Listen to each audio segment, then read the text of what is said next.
ఇది చాలా విశేషమైనటువంటి క్షేత్రం, కాశ్మీర్ క్షేత్రం.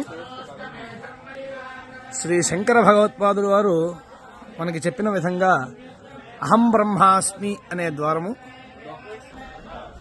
అలాగే తత్వమసి ఇంకొక ద్వారం, అయమాత్మ బ్రహ్మ, జ్ఞానం బ్రహ్మ అనేటువంటిది శంకర భగవత్పాదులు తూర్పు నుంచి మొదలుకొని 4 పక్కల 4 ఆమ్నాయ పీఠాలని ఏర్పాటు చేశారు. పాకిస్తాన్ ఆక్రమిత కాశ్మీర్ నుంచి కొన్ని రాళ్లని తీసుకొచ్చి ఇక్కడ తేత్వాల్ అనే గ్రామంలో శ్రీ శారదా అమ్మవారి పంచలోహ విగ్రహ ప్రతిష్టాపనని శ్రీ శంకర భగవత్పాదుల అనుగ్రహం చేత, అదేవిధంగా సర్వజ్ఞపీఠమైనటువంటి శ్రీ శ్రీ శ్రీ భారతీ తీర్థ మహాస్వామి వారి యొక్క అనుగ్రహం చేత, విధుశేఖర భారతీ మహాస్వామి వారు ఇక్కడ ఈ పంచలోహ విగ్రహ ప్రతిష్టాపన అనే కార్యక్రమాన్ని చేశారు.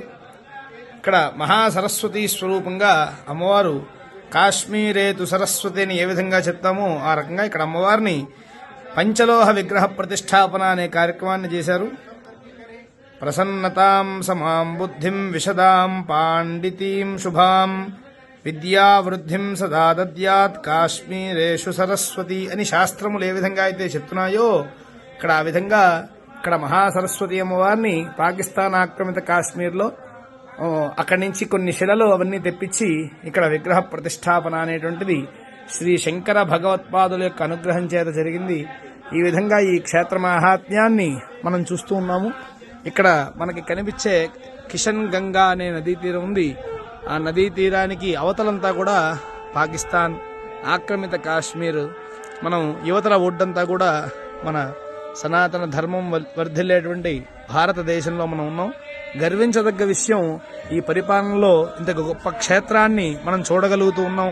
ప్రతి భారతీయుడు కూడా ఈ పాకిస్తాన్ ఆక్రమిత కాశ్మీర్కి యువతల ఉన్నటువంటి ఈ తేత్తుల్ అనేటువంటి గ్రామం, అక్కడ ఉన్నటువంటి సరస్వతి అమ్మవారి క్షేత్రాన్ని మనం సందర్శిస్తూ ఉన్నాము. అందరం కూడా ఆ అమ్మవారి యొక్క పరిపూర్ణ అనుగ్రహాన్ని అందరూ కూడా పొంది లోకమంతా సుభిక్షంగా ఉండాలని విశ్వసిస్తూ ఉన్నాం.